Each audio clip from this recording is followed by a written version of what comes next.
Hello and welcome back to Women's Football Talk, the YouTube channel that brings you all the latest news and stories from around the world of women's football. Now before we get into today's video, make sure you smash that subscribe button and turn on the post notification bell so you never miss a video of ours.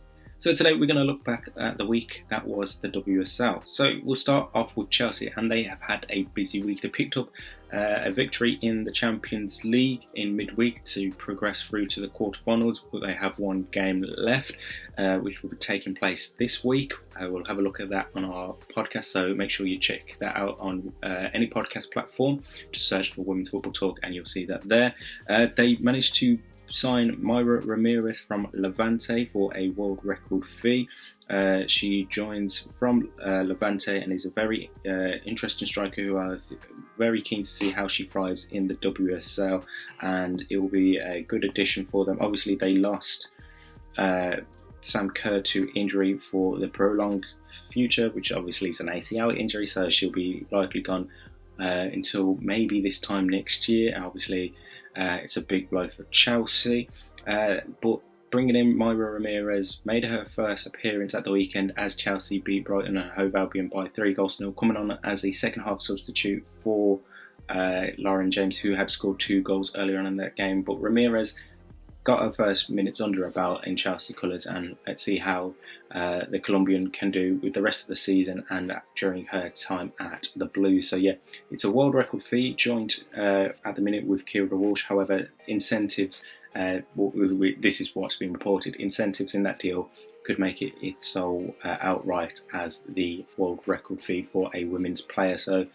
Chelsea managing to have a good week, picking up the victory against Real Madrid on Wednesday in the Champions League, beating Brighton and Hove Albion, bringing in Mayra Ramirez, and they also announced on Sunday that Aggie Weaver-Jones has signed a new contract to remain at the club until 2026 with the option of a further year. So an all-round good week for Emma Hayes' side as they sit atop of the WSL table after 12 games, 31 points ahead of Manchester City and Arsenal, who both sit on 28 points. Now going over to Manchester City, it was a mixed week for them. They managed to pick up a 2-0 victory against Tottenham Hotspur, and Amy Turner own goal and a goal from Khadija Shaw gave Gareth Taylor's side the 3 points. However, there was some bad news for Manchester City before that game the day before, as they announced that Jill Roord will be out for the foreseeable future with an ACL injury after she suffered that in the Conti Cup match against Manchester United earlier on in the week, which they won 2-1. So we're sending our thoughts and prayers to Jill Roord, and hopefully she can make a full and speedy recovery and get to see her back on the pitch soon, because she had started life so well at Manchester City, looked really settled in and has done really well. But now that Gareth Taylor's side will be without her for the foreseeable future is a big loss for them. Speaking of Arsenal, as we said, they were level on points with Manchester City, and it was the first goal for Vivianne Miedema since December 2022 as they managed to beat Liverpool by 2-0. Miedema scored the first goal on the hour mark. A lovely strike, although it may have taken a little bit of a deflection off the Liverpool player.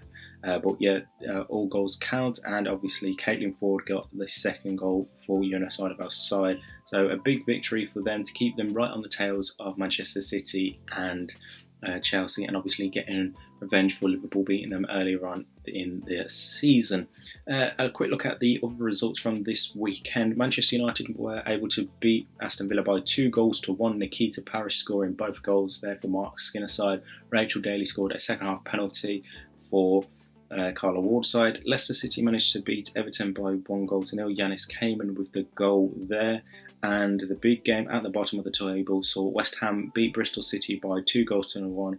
Hanaka Hayashi and Vivian Asai with the goals, whilst Amelie Thestrup did manage to pull one back for Bristol City in between those 2 goals, but it wasn't enough.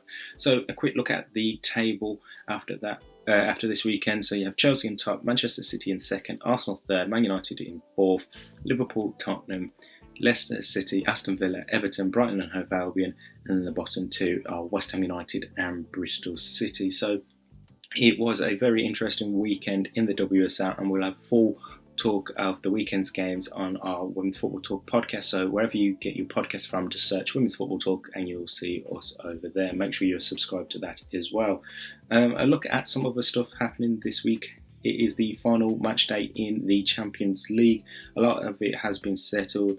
However, Group C is still to play for, so that is the group containing PSG, Ajax, Bayern Munich and AS Roma, and then who joins Chelsea in the quarterfinals in Group D. It would be between BK Häcken and Paris FC. But other than that, most of the group stages are sorted. But yet Tuesday and Wednesday for the final set of games in this season's Champions League group stage phase. So there's that to look forward to. And then also this week we have transfer deadline day in the WSL that will take place on Wednesday. We're looking to get any last minute deals to help bolster their squad for the last part of this season, and then they won't be able to do any business until the summer. So we'll have you updated with any transfers to and from the leagues, and obviously any contract extensions. So make sure you're following us on X or Twitter, whatever you want to call it, and on Instagram we'll be updating deals as they happen.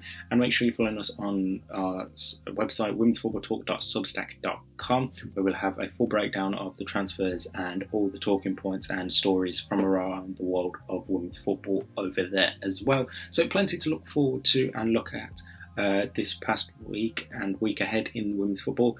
So in the meantime, make sure you subscribe to our channel, make sure you've got post notification bells turned on so you never miss a video of ours, and in the meantime, we'll see you soon.